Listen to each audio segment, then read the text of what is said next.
96 hours into this flu. Oh, I'm just so tired, but I can't sleep.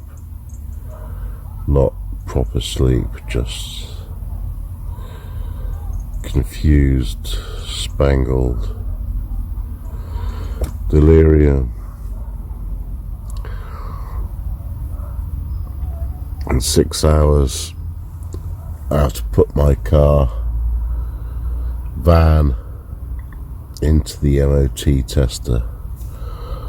Oh, that's going to be so painful, and pick up my laundry 2 days late. Oh, it's going to be so painful. So in the next 6 hours I can see if I can actually get some proper sleep and, dream proper dreams.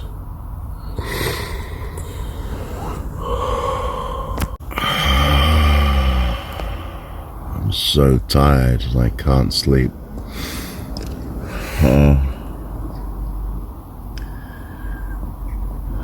It's getting warm in the van. I'm gonna have to get out. And also,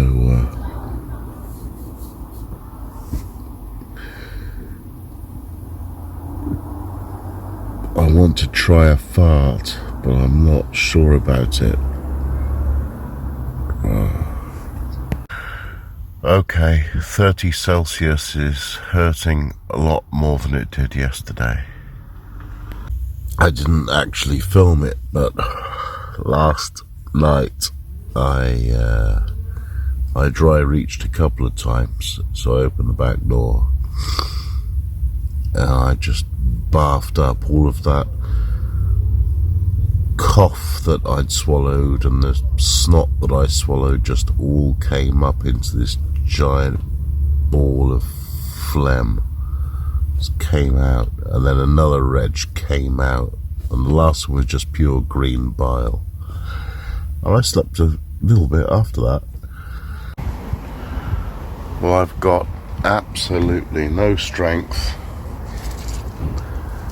no balance, and no hearing. My eustachian tube's blocked.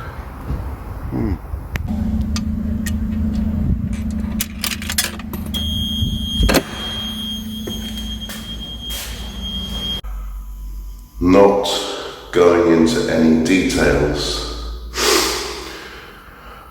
but I'm glad I didn't try farting for the last couple of hours.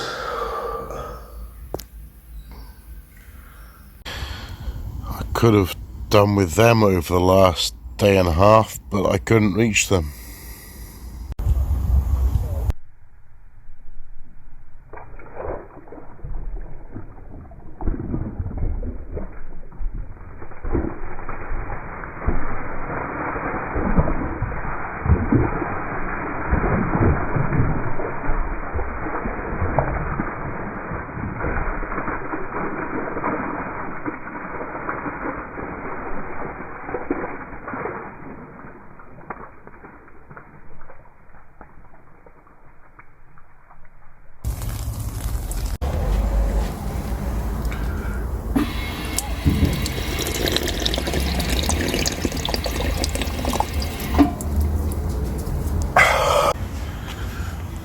So, the MOT begins. Good luck, old pug. What gives me hope is there are much older pug vans still knocking around, rather a large number of them, if you include the Citroen Berlingos.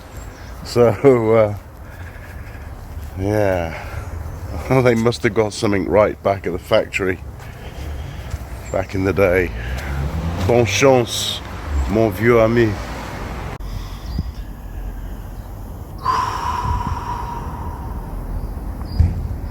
If only normal hearing were this dull, I wouldn't be continually bothered by the urgent intensity of the outside world quite so often.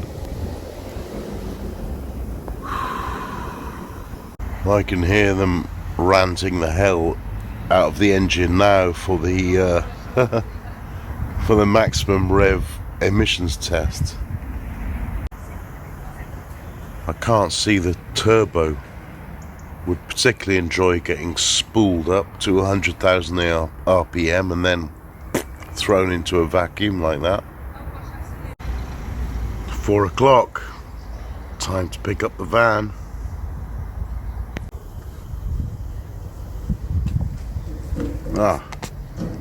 Still being tested. I am feeling so rough.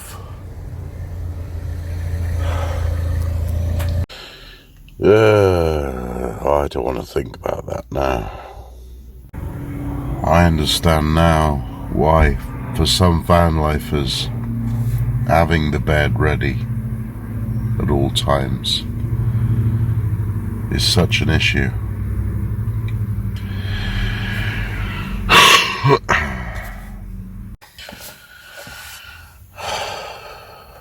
One sip of blueberry juice before I set sail on the 4th night of this awful flu.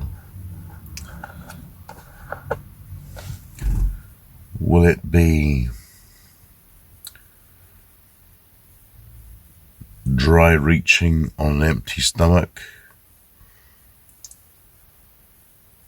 Will it be an awful whirlpool of delirium? Or will I just finally be able to catch up on the good, deep and REM sleep that my brain has been missing for 3 nights?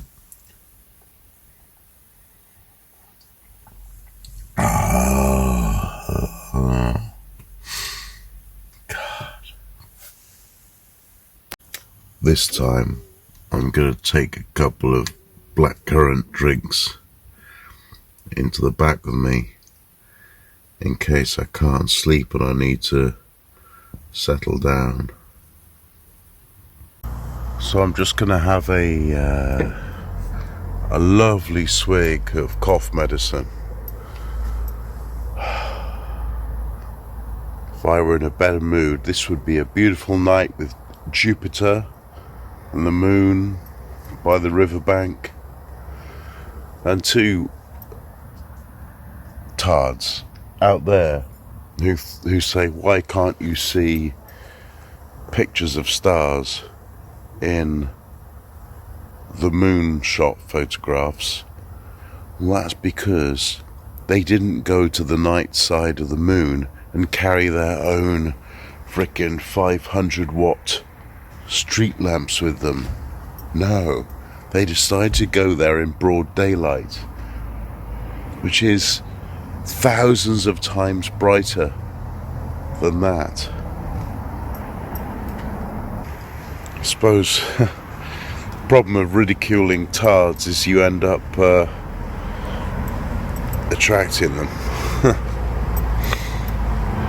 like trolls to a VanLife channel. You know, I've done some ski seasons, and when you're up there, thousands of feet up, you go out at night and it's -20, and you say, oh, I won't bother putting a jacket on because I just need to, do one thing, just find a shovel or something like that. And you're struck with how bloody cold it is. That's how I feel. And it has been, by all accounts, a lovely, warm, late summer evening.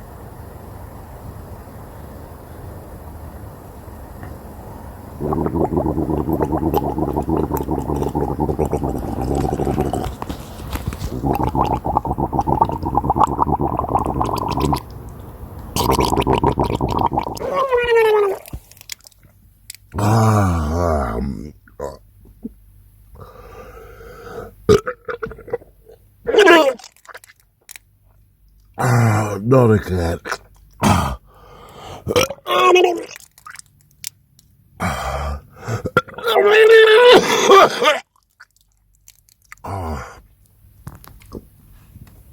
Ah.